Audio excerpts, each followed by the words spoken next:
అనంతపురం జిల్లా గుంతకల్లు రాజేంద్రనగర్లోని శ్రీ వెంకటేశ్వర స్వామి ఆలయ 24వ వార్షికోత్సవాలు ఘనంగా ప్రారంభమయ్యాయి.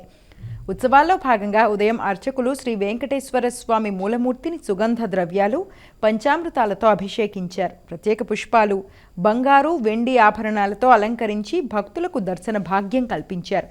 గోవిందనామ స్మరణతో ఆలయ ప్రాంగణం మార్మోగింది.